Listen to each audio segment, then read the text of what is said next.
Oh! You got me again! But here we are, about to read about Grampage, the return of glory. I don't understand how a bill got passed to outlaw cabbage stout, but my petition to have old fighting ban has been completely ignored. This is barbaric! She gritted her teeth. Jill, do you have any idea how many of these lawmakers spend weekends ringside making bets? Most of them. This is City Hall, baby. Jill glared at Tom, fuming. She didn't know this underbelly existed until meeting someone on a Tinder date to see one. She was seated under a balcony that night and was chagrined to have had to wash cigarette ash from her hair later that evening. The whole night was disgusting on many levels. She stormed away out of the building, on the pavilion outside. She stopped, took a deep breath, balled her fists, and let out a scream of rage into the wide blue sky.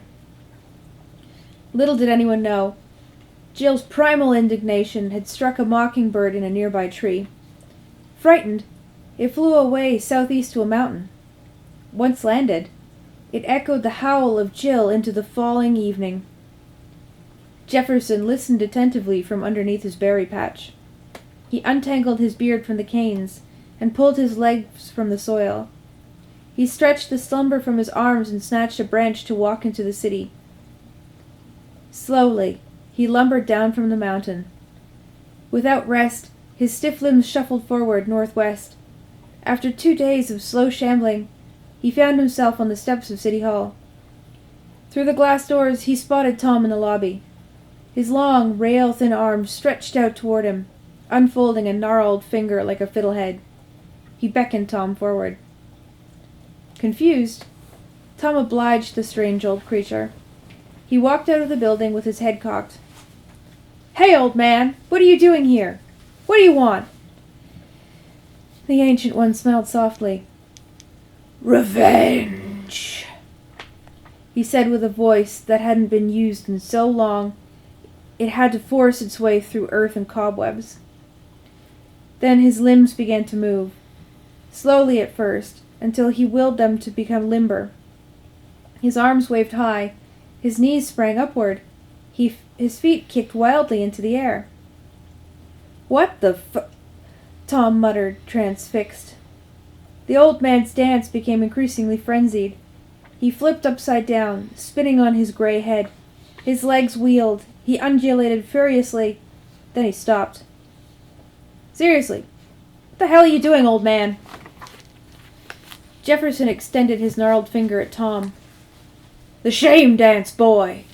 He let out a guffaw, then another, then a cackle.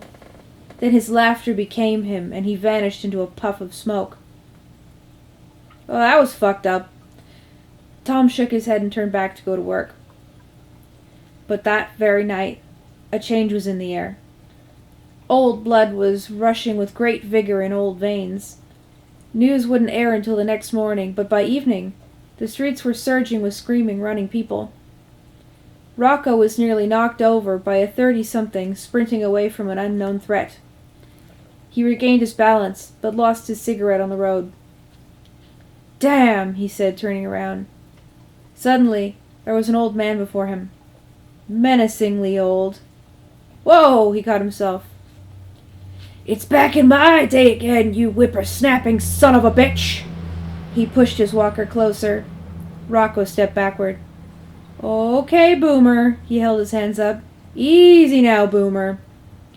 He continued to inch backward into his comeuppance. Across the city, fires raged. The sound of old people ululating filled the night. And in the morning, swept into the carnage were the orgiastic remains of Scotch mints and toffee wrappers. Somewhere in the mountain to the southeast, Jefferson's dusty laugh echoed. The end.